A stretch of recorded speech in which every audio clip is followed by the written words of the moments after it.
Well, that was a round for the ages, and we are here to pick up the pieces, dust ourselves off again, and talk about how to play this game that we love to go. Let's go! Hodge has done it from nowhere. Hodge in the goal from inside the 30. Sheed from the boundary. Dusty!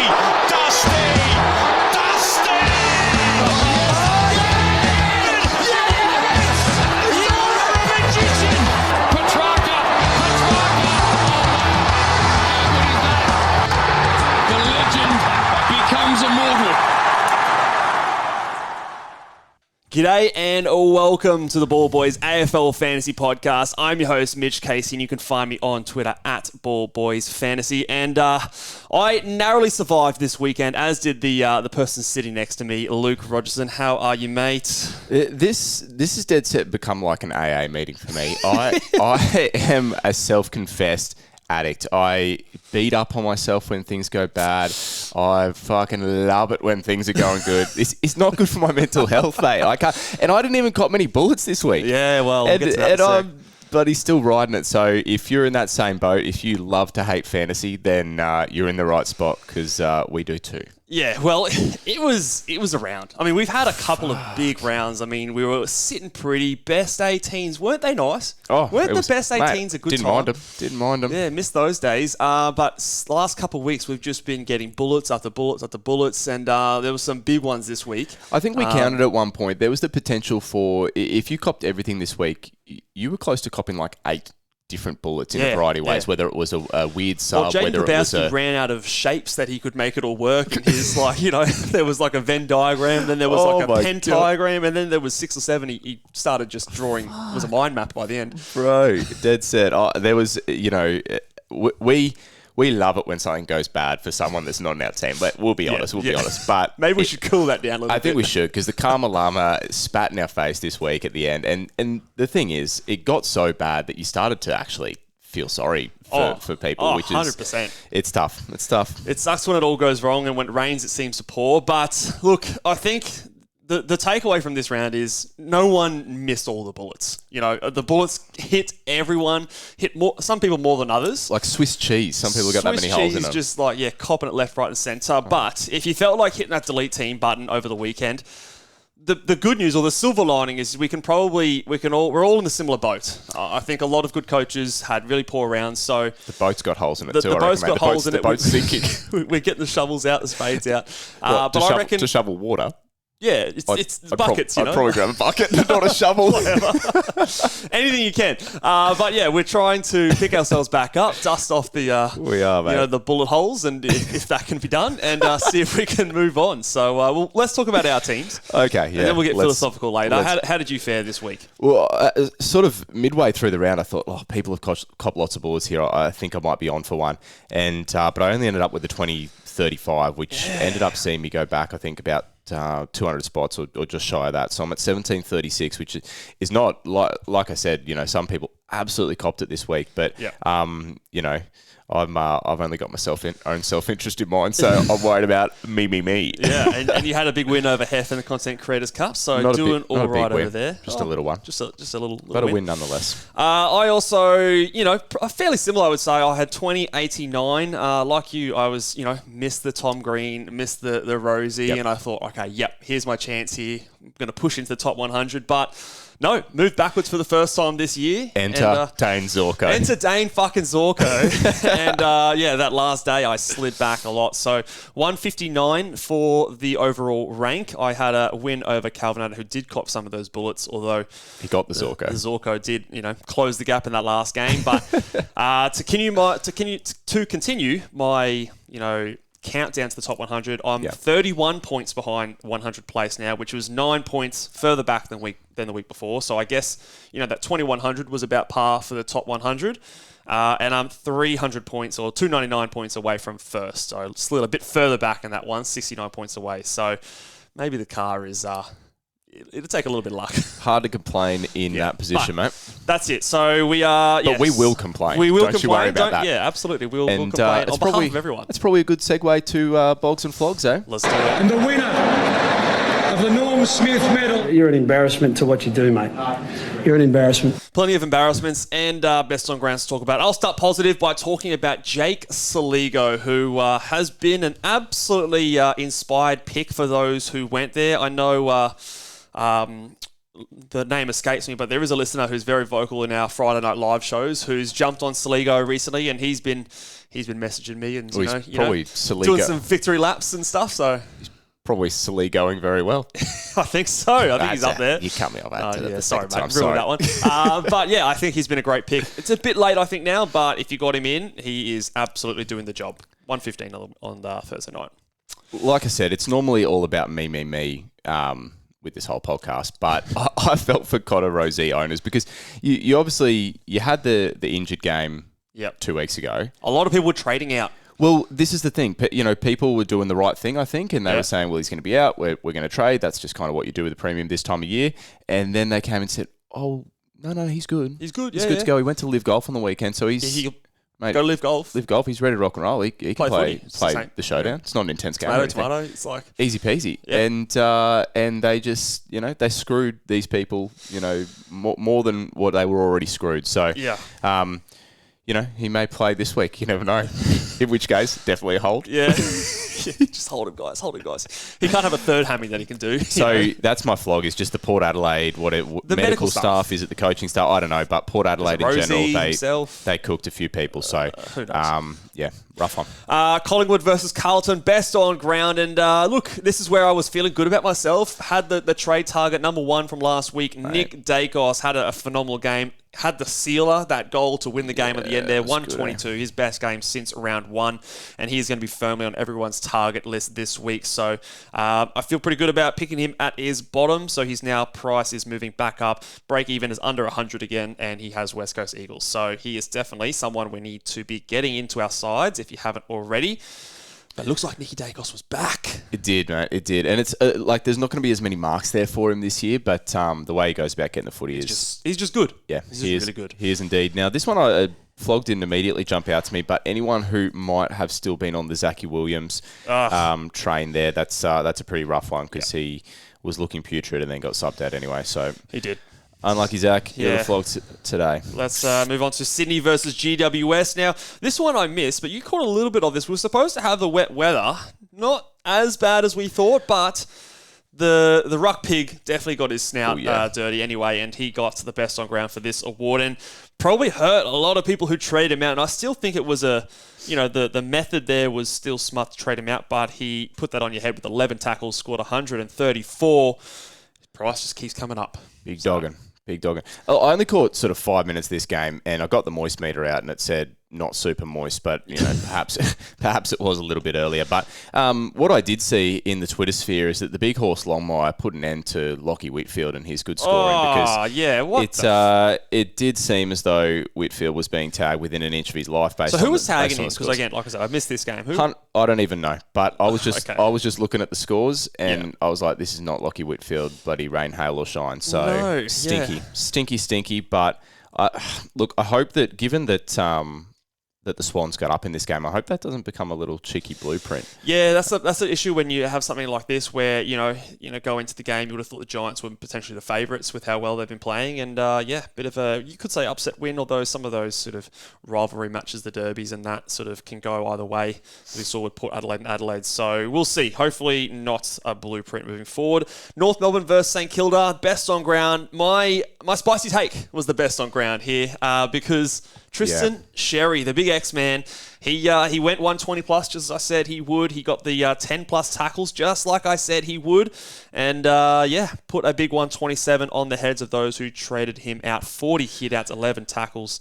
And even 40 hit-outs plus all those ones that he grabs out of the ruck, handballs it. Not too many free kicks this game. So, the big X, he is definitely someone, if you held him, you felt pretty good about it.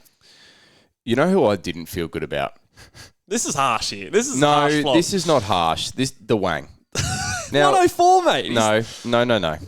Don't be coy with me. This probably typified my weekend. I think was I had players who just picked and chose. Didn't roll off the tongue as well. No.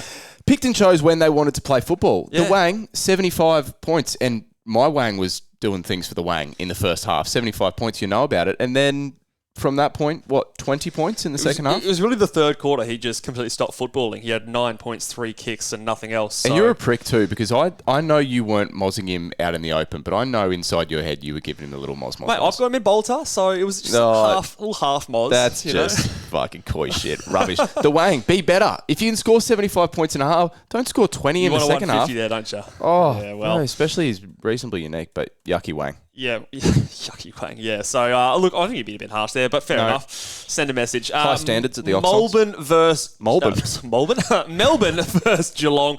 I'm going to give it to the best on ground to Max Holmes. He's a bit of an unsung hero.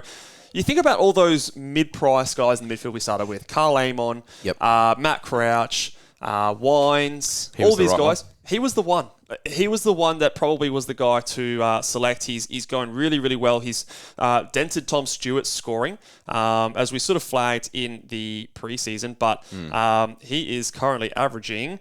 he's averaging 96 points as a defender for someone who was priced in the 600s at the start of the year. So if you had a starting pick for Max Holmes, it was a very shrewd pick, and he's just doing his thing. So... best on ground to him. Yeah, he's certainly giving us something to write homes about.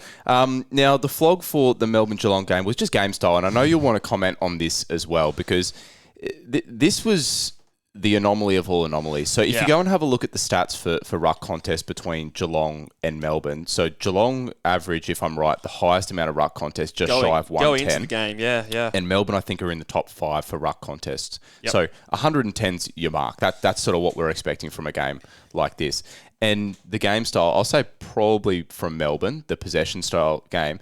Tell us how many ruck contests there were to three-quarter time, Mitch. From memory, I remember counting there was about 35 ruck contests to three-quarter time. And league average is 90-ish, around 90. And Geelong, prior to this game, were giving up 108 ruck contests per game.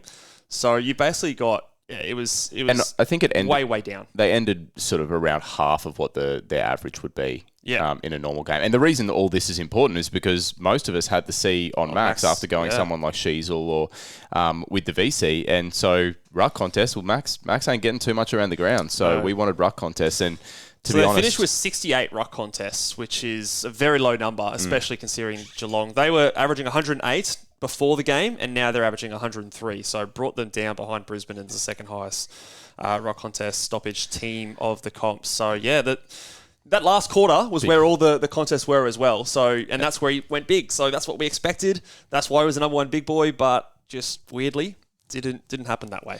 West Coast Essendon, mate. West Coast Essendon. I'm going to give the best on ground to Darcy Parish, he's a thirsty gangster when the game suit him and he's got an easy kill, and he came out and he did it. He's got an easy kill. Yeah, well, he loves feasting on those easy games, and the good news for Darcy Parish, and we'll talk about him later as a bit of a trade-in target, but time on ground was up, and before he was sort of low tog, this time he was back to his mid-80s% and went 140, so is an interesting target potentially, and if you brought him in last week, you'd be absolutely loving yourself.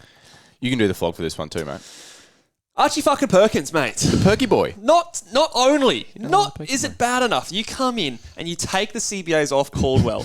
But I want to highlight the one possession where there was literally a kick down the line to my boy Jai Caldwell before he bloody had a tight calf in the second quarter. Archie Perkins comes in, sits on his head, and takes the +6 off him, and that just typified my round. I threw the cushions that were flying around the room at that point, and just had a few choice words for the man. But so Caldwell, even before his injury, no CBAs because we've got to get fucking Archie Perkins in there. Why not? And to top it off, you go and take a mark on Caldwell's head. And man, that's so good. Sums it up. Now, there wasn't too much good about the Richmond-Freo game, but you did find something. Luke Ryan, he is the spongiest sea sponge. Such a spongy sponge. Isn't he loves a little +6, 140. He is the guy who, obviously, with the back line that the points that Richmond gives up to the back line, he was someone that we maybe should have had a bit more on our radar. Top 6 averaging defender now, I think. I think he is, and I think he is going to be someone that probably stays there for the rest of the season. Just with the command he has over that backline, the kick-ins, the switches, and all those kind of things. So he gets the +6 and probably needs to be a bit more on our radar as someone who I think is up there with the best of the defenders. 100%.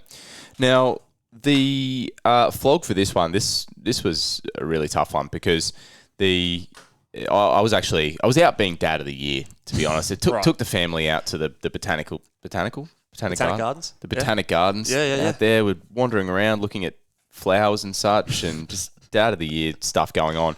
And I get little buzz in my pocket. It's Mitch. What the fuck do you want, mate? Oh, $5 to sub. Are you fucking kidding me? Yeah. Are you After the best game of his career, essentially, last week. Best game of his career. The bloke scored 120. So I'm just licking my lips. You saw how perky I was on the show last week about the Fife boy, and I've just been kicked right in the dick. Yeah, so that sucks. Not kissed on the tip, kicked in the dick. Gone from kissed on the tip to kicked in the nuts. But luckily, everyone, I was able to change over to Seth Campbell. Oh, salvaged a big 7 points there. I did, yeah. He's dog shit. Fife almost outscored him in a quarter. Yes, that was so. Freo sub-choosing flog. Yeah. Bulldogs versus Hawthorn. Best on ground. I'm going to give it to Dylan Moore, who's someone that, we talked about a bit of a target, and he was the one to go to if you did want to bring it forward last week. 116. Had just enough CBAs as well to just get him in and amongst the game, and they got a big win as well. So like what I'm seeing from Dylan Moore, and he might be back to his 90 averaging ways. You know who's the most quenched camel of all time? Right. It's Marcus Bontham-Smelly. Now, another 100 and you're giving out another flog. Correct, I am. Because setting the standards over at the Oxlogs. 100%. Well, this is the thing, is when he's getting 150s, you go, oh, this guy's, it's effortless. He just gets 150s for fun. But when he's not getting 150s, he's not trying. What are you doing? It looks camelish. Yeah. I swear he's growing a hump out the back because... Dead set. There was a point there where... Who the fuck they play? Hawthorn. Where Hawthorn started to get on top in the first quarter, and Bont was drifting down and could have got the easiest +6. Errol's arms would have been coming off at this point, and Bont's arms barely left his side. Just a little, you can give it to me if you want. You're the best player in the comp. Get the ball in your hands, arrest, take the ascendancy of the game, and get it back on your terms. And he was just... you give it to me if you want. No, Bont, I need 150s. Yeah. I paid $1 million. Shout out to Jack McRae. I think we'll be getting the award for this one as well for a lot of people who've had him in there. We'll talk about him a bit later. And then to finish it off, Brisbane versus Gold Coast. I'm not going to give it to Dane Zorko because fuck him. I'm going to give it to maybe the most underrated player in the AFL fantasy community right now, Josh Dunkley, who is quietly going about having an extraordinary season. He's averaging 113.6. He's only gone under 100 once, and that one time he scored 90. He has been one of the best picks of the year, and we're not talking about it because he had that bloody round 2 bye, and no one really maybe if you did go there, it's been a great pick, but he is definitely someone we need to be considering into our sides because he is ticking all the boxes and looks like the Josh Dunkley of old. And, just want to give him his flowers because he's a bit of an unsung hero at this stage. Yeah, there's a lot of flogs getting around here. Zorko's floggish, but then it was probably circumstance as well. They got a few early injuries, which just meant they controlled the ball. I think they had 80 marks in the first half or something like that. And so, he just ended up waxing. It was floggery of the highest order when we don't own him. But the other flog for me is the Tookster 55 points at halftime. I wasn't watching, so I didn't watch the first half. I thought, no, I've had enough. He was your trade-in. I've had enough fantasy this week. I'm not going to do it to myself. He was my trade-in. I thought the tackles and marks, they're going to come together. 55 points. I'll take a little cheeky 100. Tuned him for the second half just to cheer him on like a good coach that I am.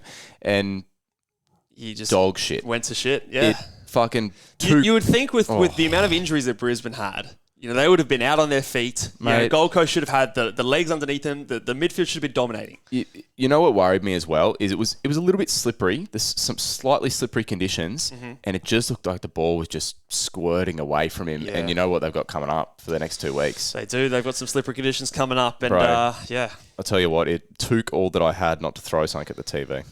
Few little puns in there, mate. Let's move on to talk about the strategy chat. That's the emotions off our chest now. Let's get into what we need to be doing this next week. We're going to start by talking about this next segment where we're gonna see what we do with all these other players that have gone injured because chaos is a ladder. Chaos is a ladder, Luke. That's what I'm going to preach. Do people even know what that's from? Oh, everyone knows a Game of Thrones. The old what's the character's name? It's a pretty obscure reference. What's the character's name? I can't remember. It's been a Littlefinger. Old mate Littlefinger. Yeah. Some people, it used to be crisis creates opportunity, but I like chaos as a ladder because a lot of us have been hit with bullets. The good news, I guess, is some of the bullets, Elliot Yeo, Tom Green and Rosie to a lesser extent. Yep. Williams to a lesser extent. A few of them were popular options. So you're not, it's not. I mean, if you've copped a really unique player with an injury, you're on a lonely island. But some of these guys are quite popular, highly owned players, especially Elliot Yeo. So we're all going to be sort of spreading out the ownership this week.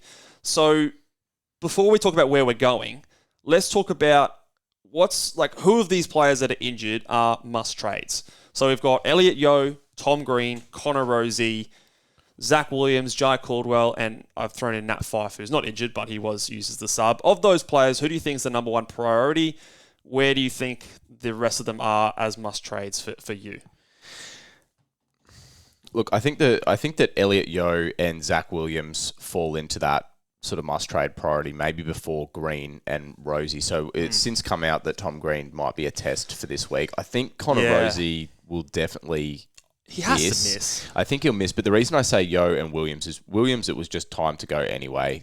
He's going to start dropping in cash. And Elliot Yeo, we kind of always knew what we were in for. And to be honest... It was a ticking time bomb. But we got a great ride, didn't we? We did. He did really, really well. But we just knew that this would come at some point and we have to jump off. Now that it's a soft tissue, it's one that you're jumping off. And the good thing is he served the purpose now because it's only just a stone's throw to get him up to a potential big dog, which we'll talk about later. So for me, Jai Caldwell and Nat Fyfe fall into a lower priority, especially, Fyfe at the moment, or Fyfe for me anyway, I feel as though that was just his rest. That was his rest. He's had it now. They play Sydney next week, which is obviously a game that they're going to want to perform really well in. So, how do you see the order there? Yeah, I think Yo's got to go. Of all the options, I think he's the one that is the must trade of all of them because it's a groin injury. So the wording is that it's not as bad as what he's done before, but it's still an Elliot Yeo groin injury. They were talking about that they probably missed the rest by 1 week. So in all likelihood, he was going to be rested this next week anyway. Yeah. So I think there's like a 0% chance he plays this week. Yep. And like you said, he was a guy that was never really there to be in our sides for the whole season. Yep. So I think he's done his job, and so I'm happy to just trade him out. Like I said, it's not too hard to get him up to a premium midfielder. Potentially, a lot of us have the options in our midfield to go to. So he's number one. I agree Zach Williams is probably number two because he's probably someone that a lot of us should, if you haven't been able to trade him out, you've probably then copped a few more bullets. So I'd be trying to cut bait with him as much as possible. Maybe use him as your downgrade to get an Elliot Yeo up, and then try and hold some of those other guys. The Rosie and the Greens are more difficult because the timeline is a bit less clear. Because they said that there's Green's a test for this week. Even if he misses this week, you'd hope that he's probably back the week after. Yep. It looked to me like when I saw the video that it was the sin. He'd done the syndesmosis injury because his leg got trapped in there. But you just have wishful thinking, I think. I've crossed my fingers. But if that's not the case, then maybe he misses one, maybe he doesn't miss any, and in that case, I'd be holding him. Connor Rosie, I think, is more likely to... I think he's going to miss one, at least. If he misses the two, then the option would probably be to trade, but if you've got those other two guys, I'd be trading them first because there's a chance that he only misses one, and if he does miss one, I'd rather hold and just try and get an upgrade. And if you're Port Adelaide and you've sort of done what you've done... They play Geelong this week, so he's missing. Although that's a big game, he's missing. But they play Hawthorn the following week. I know Hawthorn went well on the weekend, but if you're dealing with the best player in your team and you're playing Hawthorn, are you probably going just to have another one, Connor? Does it depend if they win or not? Like if they lose against Geelong, are they sort of a bit more pressure to go? Yeah, we've got to go out. They then play North Melbourne the following week. Okay, right. So, I mean, I don't reckon he's going to be 3 weeks out, but I'm just kind of throwing it out there that maybe it's not one, it's at least two. Well, what the fuck's he done? What's he injured? What is this injury? Get him primed for Carlton in 4 weeks' time. Has he torn a hamstring? Has he got a tight hamstring? What is it? Tell me. I want to know because trying to give advice, it doesn't make sense depending on what the injury is. Because if he's just got a tight hammy, he's just missing 1 week. That's it. If he's torn a hamstring, then maybe it's more. Yeah. But I don't know what it is because they don't know what it is. So that's the frustrating thing. So I'd be staying tuned in for news. Yeah. The other question I think here, and this is where I think some people might start to get a bit creative, is how do you approach this? If you've got, say, multiple bullets, say you've got either 2 or 3 of Rosie, Green, and Yeo. Yep. Are you trying to trade 2 of them And then, so you're probably looking at, 2 sidewaysy trades. Or even if you've got just the yo, are you trying to maybe do a yo down to someone like a Clayton Oliver? And then maybe if you've got some cash, you can do, a mini upgrade somewhere else? Or are you using this opportunity to trade, a yo to a genuine top uber premium sort of type players? Where do you find yourself in this sort of debate? Because I don't know if there's a right or wrong answer. There will be eventually, but it's hard to figure out what that is at this stage. Well, right now, with the information that we have on Monday, Elliot Yeo's going, and for me, out of Tom Green and Connor Rozee is going. So if I have all 3 of them, so Tom Green's the test, Rozee, I think it's got to do more with how it was handled previously. That doesn't feel with confidence. Well, now they're going to be. Forward. You'd have to think they're going to be the opposite. Right, they're going to be ultra cautious. More cautious. In that case, look, I'd still be. Look, if you could get Port play Friday as well, so you're not really going to have much of a chance to look at any loops or anything as well. Look, I don't mind the Elliot Yeo down. Look, Clayton Oliver looks good on the weekend. We'll talk about him more. We'll talk about him more later, I'm sure. I think that's the interesting thing, is because we've got these options like like a Clayton Oliver, like a Darcy Parish, these sort of types that are cheap. Lockie Neal is another one who went big on the weekend. Yep. These cheaper options that are putting their hands up, that maybe you can make enough cash to do a little rookie upgrade or do a mid-price upgrade. If you've got enough cash as well and you can do that little thing, I'd prefer that. If you kind of can only just squeeze it in and you're not super happy, a lot of the times I'll try and just get up to the big dog player at this point, because those players are harder to get to with just your rookie down, rookie ups. So this is your chance to do so.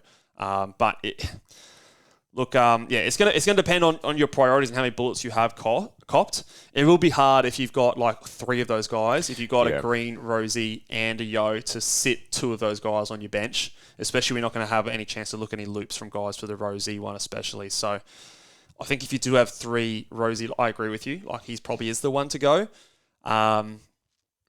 It's just going to depend on what you can do with those trades as well. Because the good thing is, again, though, a lot of people are going to be doing a lot of sideways moves this week. Yeah. So it's not a week that you're going to fall way behind. And if you haven't copped any of these bullets, you make sure you capitalize on this and get an upgrade, get ahead of everyone else. But for those that have copped a lot, I don't think you're going to be as far behind as if it was just the one injury that only you've copped. The fact of it is that Rosie's actually so cheap now that you're going to need a little bit of cash to get one of those midfielders that you talk about. So for that reason, I don't mind the aggressive move of a Yo to Oliver pockets you what? Is it? It's 70k or something like that. 80k, and then you put that on top of Rozee, and you get someone like Brayshaw or... Yeah. Do you know what I mean? And then, I know Oliver's just given us one good game, but if that goes right for you, suddenly you flip the narrative. You're back because you've just got 2 genuine upgrades there. It's a riskier play, but it is potentially one with higher upside. So, and I mean, when you're in that position, you probably your rank's probably suffered this week. Yep. You probably, obviously, your cash gen's probably suffered as well. Why not have a go at a play like that? I like it. Yeah, no, I like it. Again, it just depends on what you can do with that cash and how you do it, but I do like that move. Well, Clayton Oliver turned up this week. Yep. Less stoppages as well. Yeah. Do you know what I mean? He's a player that scores from stoppages too. You would think there'd be more. I don't know. It's one piece of data, in the right direction for Clary, but if you're in that tricky predicament, then it might be a go. Yeah, I think I agree. Some other players we did mention, so Jai Caldwell, Nat Fyfe. Look, Jai Caldwell, apparently they were just being super cautious and he had a tight calf and had a like-for-like on the bench, was the quote from the coach. So he's expected to play again this week. And again, with the forward line, if he's there, I'm holding. Maybe even if he just misses a week, I'm holding potentially as well. I don't know, I just don't like messing around with trades in the forward line at this stage. And the same thing with Nat Fyfe, like you said. He's had his rest now. You'd hope that he's out there, hopefully gives another 118 or something like that. The problem is just where do you go? So you go down to a rookie that you don't have any faith in, and if you want to go to the other guy that's scoring well as a forward, you're going to have to pay almost $1 million for Dane Zorko now. So, I'm just going to wait that one out. And that'll probably be a question that we get from a lot of people. Should we pay up for Zorko in the forward line? Should we pay up? And I think both of us are of the opinion right now that if you pay up now, you're paying overs. 2 weeks ago, he scored a 60. Yeah. So if you get a little bit more of that action, then, maybe we get him cheaper later, but you'd be conceding at this stage. I don't want to say, because, I've been saying don't trade Zorko in, and, to this point, I've been wrong. I've put my hand up, I don't want to be one of those guys that's, doubles down and be stubborn, but, it's been a great pick so far. And if so far, you picked him a few weeks ago, Yeah. awesome. Great job. Good on you, because he's gone absolutely huge. Obviously, the 180 just covers over any issues. In the last 2 weeks, despite going 60 the week before, he's averaging 120 in the last 2 weeks. So, and we're getting 60s from forwards in the forward line. Yeah, so it's awesome pick, but he's priced at 109. So even saying that, 109, you can get someone like, he's basically a stone's throw away from a Josh Dunkley, who I'd rather. You can get your Bonts, your Brayshaws, your Sam Walshes, all these sort of guys instead. And I still think I'd probably go there over him. Is the injury thing? Remove that anyway. But I agree with you to an extent. I don't think I'm going to do it either. But to say that I'd prefer Dunkley, like how much can Dunkley outscore the top 8 mids by versus how much can Zorko outscore the guys? That's a fair point. So I think for me, the injury concern and the age does actually play more of a factor into it. Because I would just be absolutely terrified that the week I trade him in is going to be 1 week or 2 weeks from his rest. You've got a history of that too, so I do. Maybe you should do it and lay on the sword for me. If you want advice about how to trade in a premium and have him go the worst score for the year, I'm your man. Yeah, Bont too. So that terrifies me a little bit, but I don't know if I buy into the I'd rather Dunkley injury history aside, because Zorko's outscoring the next best forwards that we're looking at. That's a fair point. 60 points. Well, I still think though, if you're getting a rookie upgrade, how much worse is Harley Reid scoring versus Sam Closey? You know what I mean? Or how much worse is Harley Reid scoring than Jeremy Sharp? I don't think they're that far apart, compared to your rookies, because that's where you're going from. I know you're comparing them to other premiums in your line, but you're making the upgrade from the rookie. So I'd still back in Dunkley to outscore Zorko from here on out. Would you not? If it's just a points on your field, doesn't matter where they are, compare them, apples to apples kind of thing. I think I probably would. Yeah, but that's just my thoughts. It's a big discussion point, I guess, but I think for the most part, I'm still backing in the game plan, try to target those value players, and I don't think Zorko is. Let's talk about the bye rounds, because we're coming up. They're not too far away. We've probably got 3 more weeks before round 12 bye. So we've got round 9, 10, 11. How are you approaching the bye rounds? And do we have any general advice, strategy? We haven't talked about it too much thus far, but I guess now is definitely the time that we need to be absolutely considering them. What do we need to account for when we're planning for buys? You learnt a bit last year with the buys from memory? I actually went well during the buys, but I don't know whether to put it down to good management or a bit of luck as well. Look, up until this point, none of the trades that I've made have considered my buy structure. I'll just be honest with you. I've been trying to just make the best trade that I possibly can.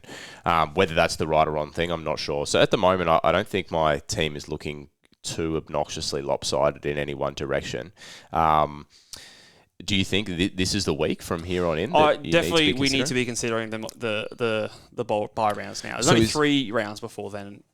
Now and then. So am I right in then saying you consider it on the upgrade end of your trades, not as much the downgrade end? You want to get the best rookie? We probably start needing to consider the downgrade as well, because these rookies that we're trading in now, we're going to want to hope that they're going to be there come the buy rounds, because they're going to be on our fields. Because between now and then, we're probably trading out more fattened rookies first, so we can get those upgrades. So now you got less choice with the rookies. It's slimmer pickings, right? So sometimes you just got to do it anyway and just get the cash, and then fingers crossed that they're going to be there or whatever. But it is something that we do probably start need to factoring in. So around 15 by rookie is much better than around 12 by rookie, because you're going to want to trade them out to get to the upgrade. Versus I still think around 12 premium, there's no difference between them and around 15 premium, assuming that it works for your team. So I will say reserve yourself targets for each of those buy rounds. So if you don't have someone like a Tom Green, he is an easy target to me after his round 12 buy, because his price is still going to come down. He's got a 160 plus break even. So if you don't have him, he's an easy target off his round 12 buy. Same potentially with a Connor Rosie off his round 13 buy. Those guys are going to be primed to come into your side at that point. Hopefully they're over their injury niggles. But outside of that, it's just about being balanced. And there's an old school way of thinking with that 8, 10, 12, where you had 8 players on the round 12, 10 on the round 13, 12 on the round whatever. But we've got 4 rounds now, first of all, so that doesn't work anymore. And also, in that mode, you're also assuming that all your rookies are going to be playing. So what I like to do is make sure that you, and this is coming from Selby's sort of strategy as well, so shout out to him and Moreira's Magic Season Guide, but count the amount of players that are going to be on your field, not the players who are going to be missing, and do that across all of your lines. So there's no point in you saying that, I've got 2, round 12 players in my midfield, so I can't get any more. Maybe you've got no round 12 rookies on your midfield, or you've got no round 12, forward line players. I'm just throwing things out there. But if you can cover that line with players more volume from another line, it's not the end of the world. But everyone's going to be very, very specific in their own team. But just look at the full picture, not just line by line, would be my advice as well. And I try to have at least a more of a balanced approach, because in terms of premiums, they're all going to balance out over the end anyway. Like, everyone misses around between now and the end of the buys. So it doesn't matter if you're missing more premiums in one round versus another. It's going to balance itself out by the end of the buys. So to come at it from not a slightly different perspective, but just to ask you a different question, I think the reason why people are attracted to something like an 8, 10, 12 kind of thing is because it gives you... It's a bit more simple. Well, but that's what I mean. People like something to aim at, or like a hard and fast rule. Like, are you looking at something that you can give some sort of numbers around? I know that you said looking at players on field. Like, how many players are you aiming for on field in those buys? It's tough, because it's like the more players on field, the better, right? Yeah. I think you want a minimum of 20. Okay. Not 19.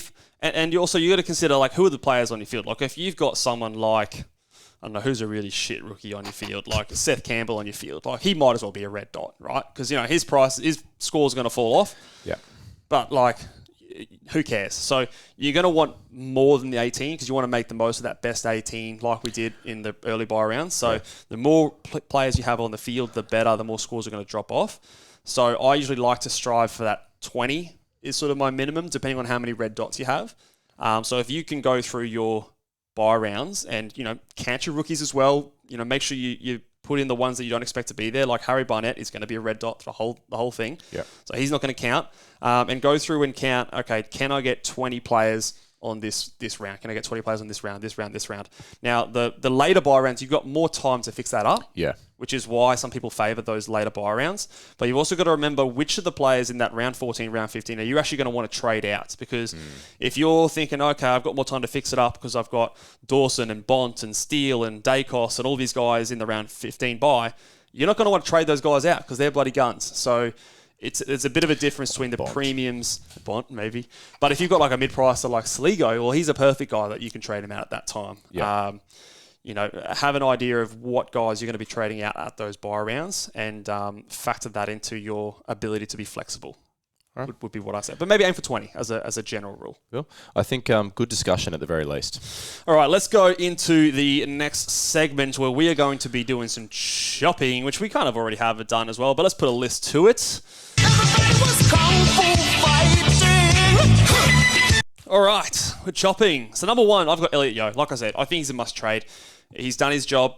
We all knew the risk when we signed up to starting him. He's gone and injured his groin, so I think that he is someone that we need to trade out.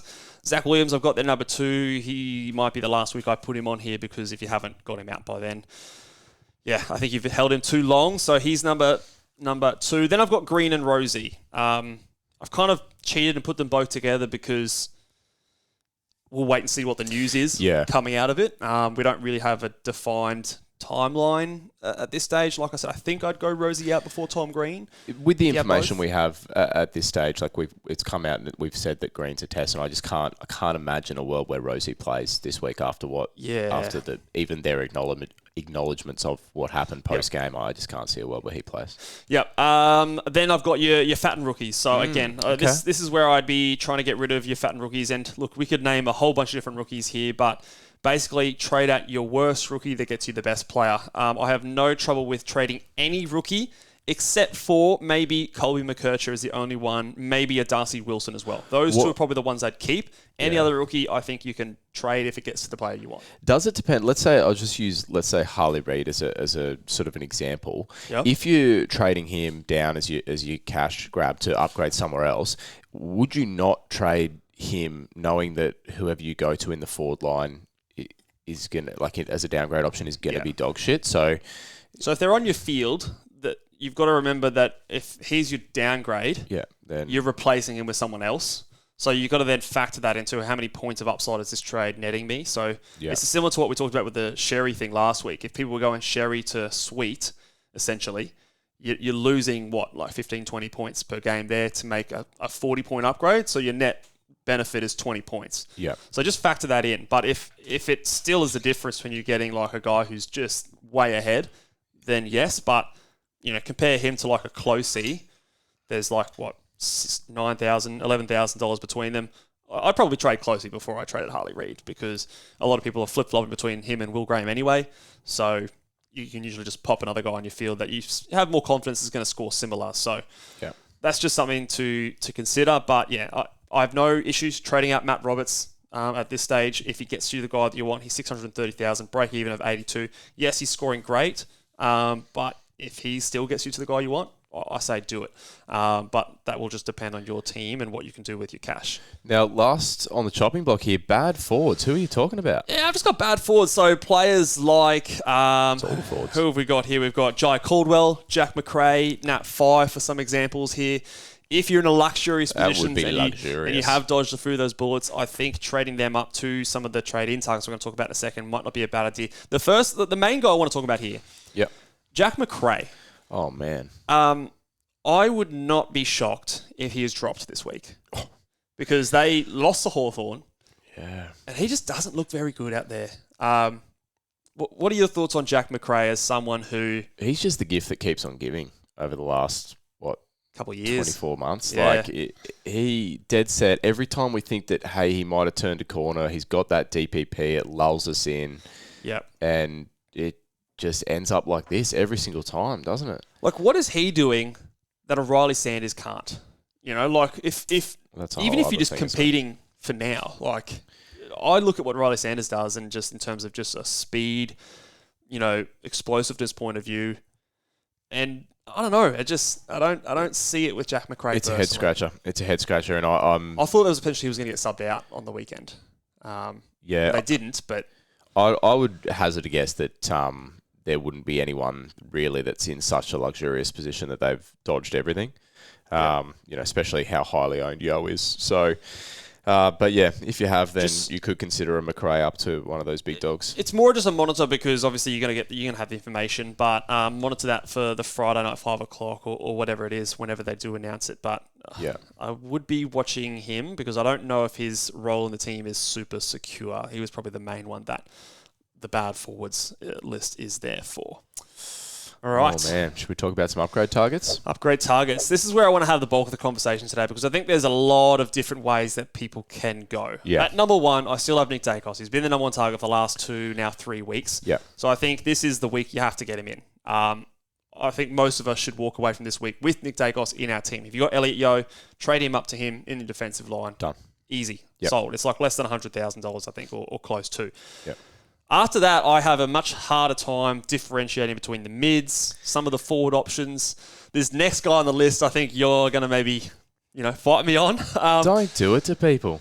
Well, what's going on with Marcus Bonson-Pelly? Well, Because he's the guy, $908,000.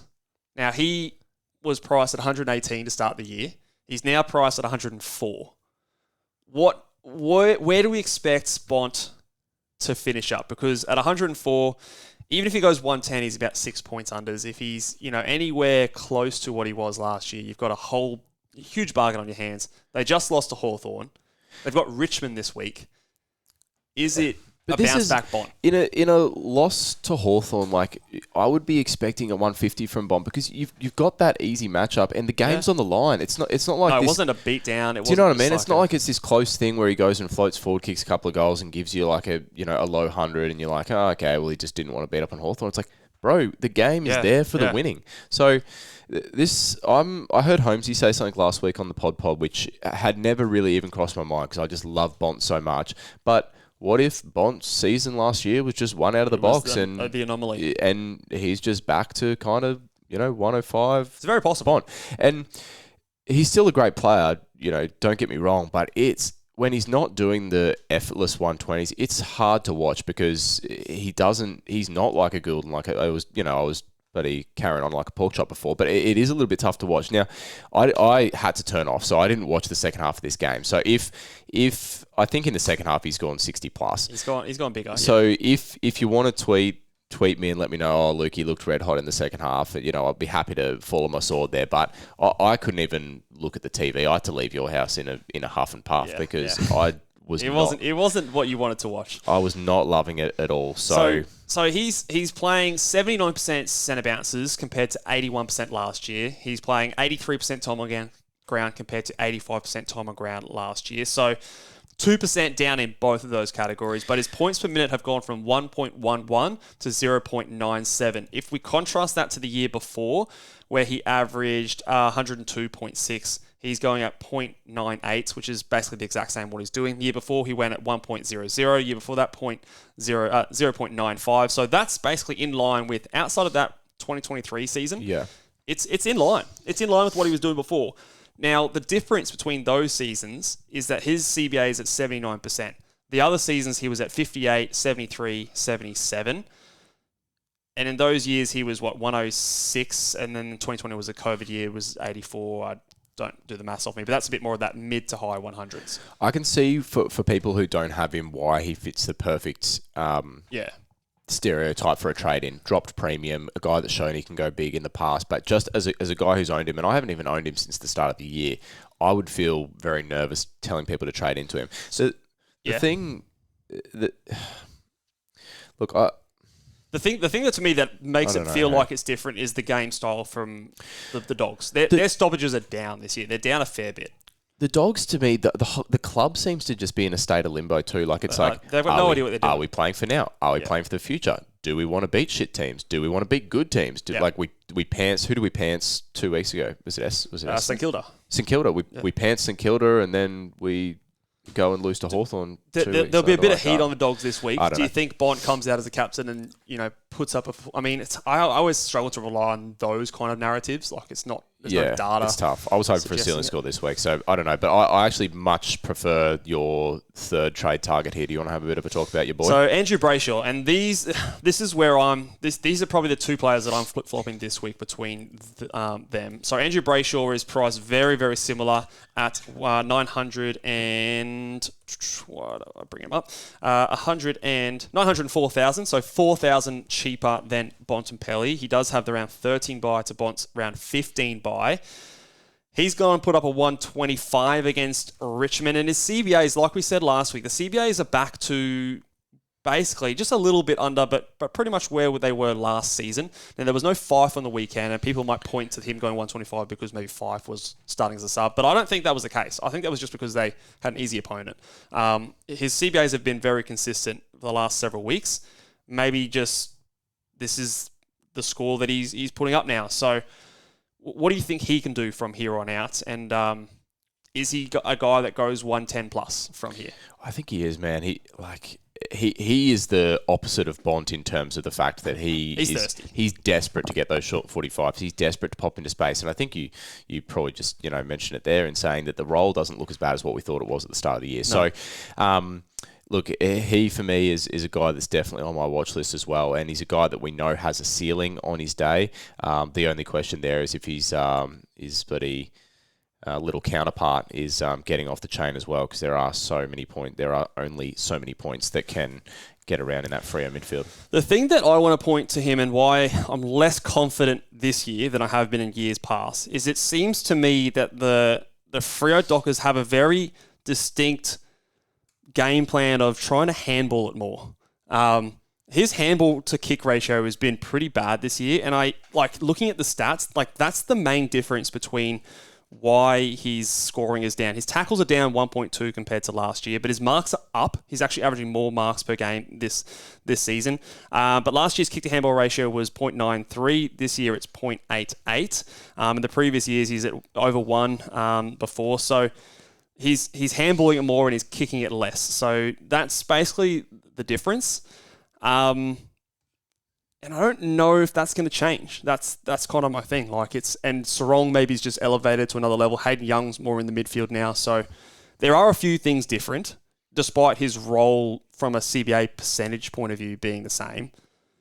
So for me, it's harder to sort of put the narrative out there that something's different now to what he's been doing. So he's averaging, 103 so far this season. Look, I could give him maybe a few points of upside on top of that, but I don't know if I can confidently come out and say he's a 110 plus guy when you've got Hayden Young, you've got Sarong in there, you've got Nat Fyfe coming in there as well. I forgot about my boy Hayden Young. Big Hayden Young, he went big on the weekend too. He looked good on the weekend too. Oh, he is good. He is good. That last quarter, the goal on his right foot. Oh, bro, what a kick! Little bloody spin move into right foot from 40. Fuck me dead. And I even saw a bit of Luke Jackson in there as a midfielder in the CBAs before Sean Darcy went down. So they're doing a few different things to the year before. So that's why I've got them in this order. Yeah. Because I don't know, I see more things regressing to the mean for the Bulldogs than I do for the Freo Dockers compared to like their averages of, yesteryear, last year. But I could be talked into it. Does it just come down to thirst for you? Is that as simple as it is? The honestly, moist meter? It could be the moist meter. Where you got to work out whether moist is actually like damp or whether moist is thirsty. The run. Maybe I'm biased. Maybe people who own Brayshaw would have the opposite. So Freo versus Sydney this week, Bulldogs versus Richmond this week. Could you say simply it's like a matchup, or is it a buy round thing? Is a round 13 buy enough for you to put Brayshaw over a Bont? Oh, fuck. I don't even know. Hey, Bont played Richmond this week. We saw what Freo did to Richmond. So let's talk about let's talk about the next trade target. Otherwise, we'll never finish. Clary Oliver, he has been absolute poo-poo up until last week. Is 1 week of good footy enough? Is this the difference? His break-even's now down it's under 100. 100. Yep. So if he's back, then he ain't getting any cheaper than this. Yeah. So this is, if you could have told me at the start of the season, you could get Clayton Oliver for $722,000. He's priced at 82.6. There's potentially, if he goes, say he's back to his best, there's 30 points of upside here. Oh my God.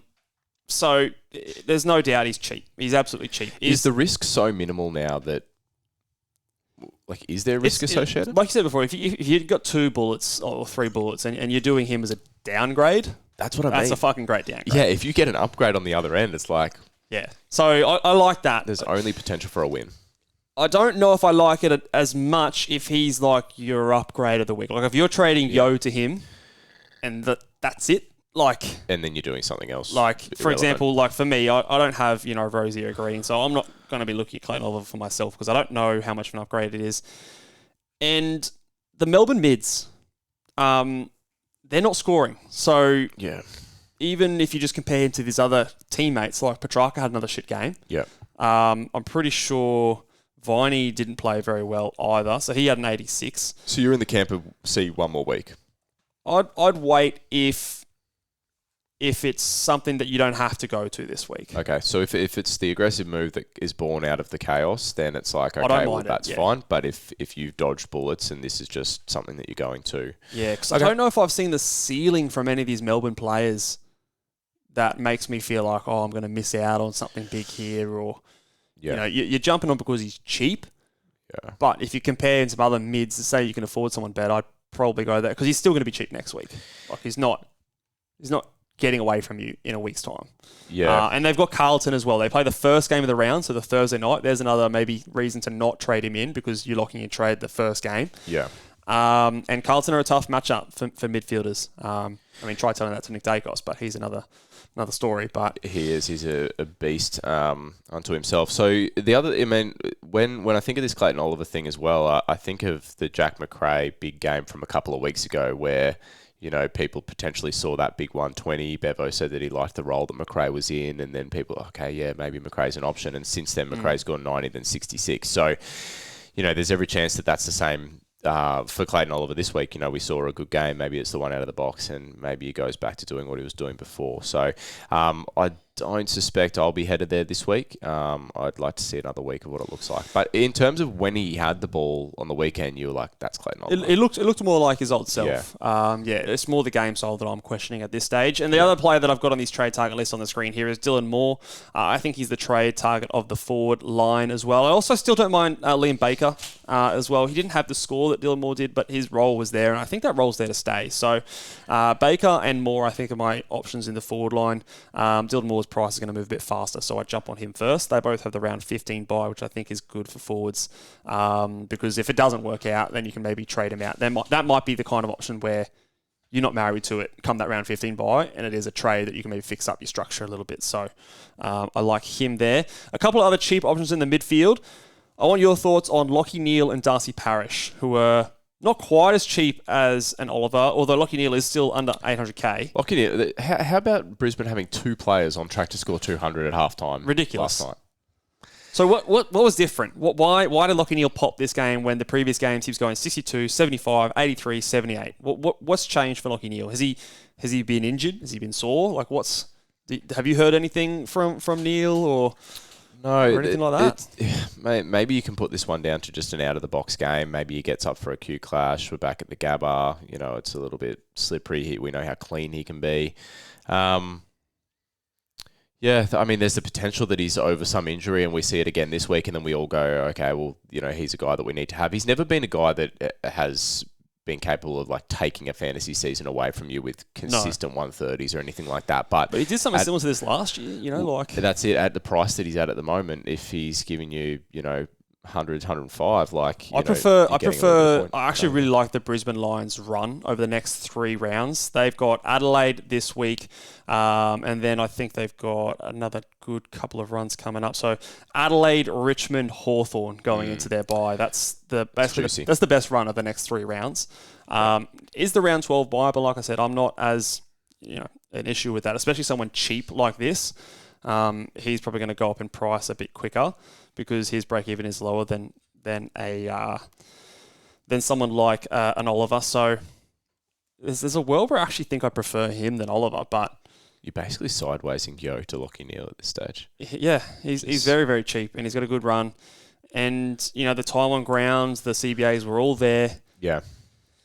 I want to know why he's been scoring poorly to this point, whether he's carrying something like, last year where, Brayshaw came out and said, I've had a bit of a knee soreness, but this was the first time I played. I want to maybe see if I can dig into something like that. So if anyone has any news about Lachie Neale or why he was maybe playing poorly to this point, maybe it's just Brisbane were bad and maybe now they're back up and about with a big win over the Gold Coast Suns. I don't know, but it is something that I want to maybe dig in a bit further, but just to put him on the radar.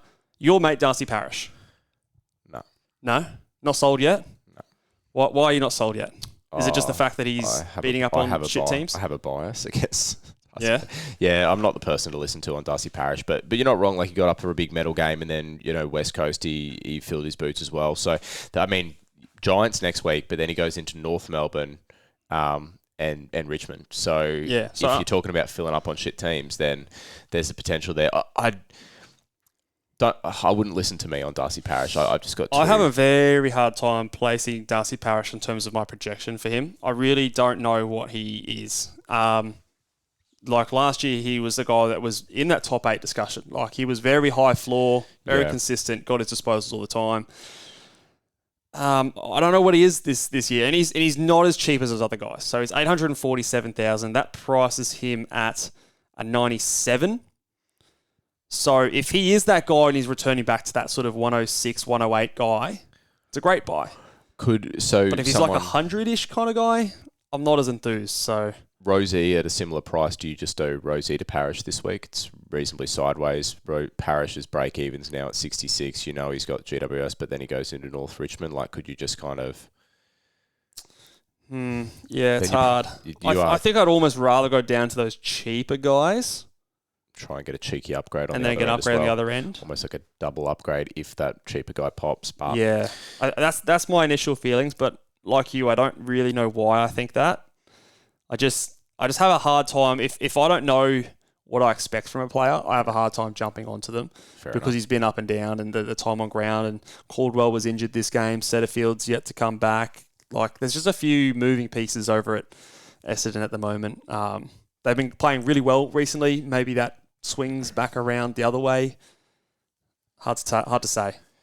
So we've been through obviously some premium trade targets. I want to kind of selfishly talk to you about the rookie situation. So of the sort of rookies that played on the weekend, the Hawthorn rookie Kalshadir scored reasonably well and is around that 220k mark. Kicked 2 goals. That's it. Hawthorn won.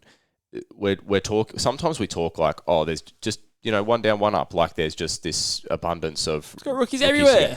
So, there's every chance that every week we have a couple of debutants, but we don't like to trade into them. We want to see something. Obviously, Collingwood had is it O'Sullivan or Sullivan? Sullivan, yeah. Sullivan came out of the vest, and scored well. Yeah. They're obviously an elite team. Is he going to hold his spot? What does that look like? It's slim pickings, isn't it? It is some pickings. And this brings me to a thing. I know that you won't have considered this yet because you are kissed on the tip, but... Colby McKercher. So, look, what I want to ask you is, if you had a little bit of cash left over in the bank from this last week gone, is there a scenario where you take like Yo down to McKercher and then upgrade another rookie somewhere else? Or is there a scenario where you've got a rookie that's around that sort of low 500s price that, like, let's say you've got a Harley Reid, and maybe we don't expect Harley Reid to do too much from here on in. We expect him to be a 60 guy, and you sideways Reid to McKercher, and we expect McKercher in the new role to be a 90s guy. Can you, if you don't trust the rookies that you go down to, can you make that as like a cash generation play? Like, is that too weird to get amongst? It is a play. I don't love it as a play. Like, we traded in someone who was more expensive, like a Jordan Sweet last week. The thing with Jordan Sweet, and he was 100,000 cheaper than a McKercher. Now, you're probably getting McKercher on your field. The role, I think, is more volatile, being North Melbourne, moving the magnets around, Fisher, Sheasel, all those kind of things. It's, he plays in the Northern Territory this week as well. So there's every chance maybe he doesn't go as big this week with that kind of a ground. What's his priced at actual number? He's priced at 62, essentially. So for you to trade him in, you want him to basically go 85. But this is the tough thing because he's got that round 12. The only reason you're not doing it is the volatility of the role, because if you 100% say he's playing halfback and Sheasel's going to be spending a bit more time in the midfield, I'd back this guy to go 90. Yeah. It's if you're convinced, if you think this guy's a 90+ player, then I think you can do it. Like, if you're convinced this guy's a 90+ averaging guy, then he's dirt cheap for what he's going to do. He's nearly 30 points unders. The only reason I just can't say with much confidence as I could have said last week with Sweet that Colby's going to do that. Yeah, the role. No, I 100% get that. I'm just probably throwing out, like, what do we do about this lack of certainty with our rookies? Because you trade in Kalshadir this week, Hawthorn get beat up on, he scores you 30, and then suddenly we're going into the buys and we've got dog shit on the bench. Do you know what I mean? So it'll depend, I think, on your bench hygiene. Like, how many red dots have you got? Bit of deodorant for your bench. Get the Lynx Africa out. Fuck, my bench needs a bit of Lynx Africa, mate. A whole fucking can of it. Look, if you've got some red dots piling up, then I like that kind of a move more. Is that yours, or have you stolen that? Oh, I've stolen that from someone else. Who'd you get that off? I think it's a coach's panel one. Bench hygiene, I like it. Yeah, that's good gear. Get some old Lynx Africa going. But if you've got a few red dots piling up, I like that move more because I don't want to risk trying to get in some of those red dots. But if you've maybe got a few guys that are just ticking along, like you've still got the Harvey Thomases on your bench and your Blake Howell's still there and Hugo Garcia's and all these other guys sitting there. What if you got the mighty Ferrari? The Ferrari. Hey, he's doing his job. Like, if you've got some green dots still there, I think have a throw at the stumps and just kind of just swing it, like take a swing. Maybe if there's a debutant name this week, this is where you maybe can be a bit speculative and try and jump on those guys. They just have more opportunity to make more cash. But it's a tough one. There aren't very many great options. Like at the moment, I think Darcy Jones have probably been ranked number one for me in terms of downgrade targets. But I don't have a lot of confidence he's staying around for a little while. And he's got the round 12 bye as it is, so it's not the best for our rookies. Yeah, it's a hard one. It's a very, very hard one. It's tough. We always talk more about downgrade targets, obviously, on our live show, but that's going to be a little bit different this week. A little bit earlier, yep. So we're going to have the Thursday, and it'll be before teams. So we won't know a whole lot when it comes to our rookie downgrades on Thursday when we do record. Hopefully there'll be a few announcements from some social media teams to let us know what's going on. But yeah, we won't have some concrete green dots for our rookies by the time we go live. So we'd love to do our Friday, but we do try and have lives. Yeah, we're both a bit busy on the Friday, so we're gonna do it early. Still have a show on Thursday, so that'll be probably around like a 4:30, 5 o'clock Eastern Standard Time for the Thursday live show. So make sure you guys tune in for that one there and drop your questions in when you get there. And if you have any questions before now and then, or even afterwards, so even after the Friday, I'll be able to get to my emails. So head on over to Ask me on, what's the website again? AskMeOnQ.com/Ball Boys. Submit your questions. Remember, I will be able to send you a personalized, individualized response to your email there within 24 hours. If you don't get your question in with 24 hours, you will get your money back, and you will get it discreetly as well, so your friends can't get all that sweet, sweet knowledge as well. He's just described his own knowledge as sweet, sweet knowledge. Hey, I traded the great man in last week, so it is very sweet. You and everyone else, mate. Yeah, I wasn't the only one. But yeah, head on to Ask Me on Q, spelled QU.com/the Ball Boys. But otherwise, we'll see you guys on Thursday, and we will catch you guys then. Good luck with your rage trades, and good luck to all your captains this week. We'll talk through the Ball Boys later. See you later, guys. Bye.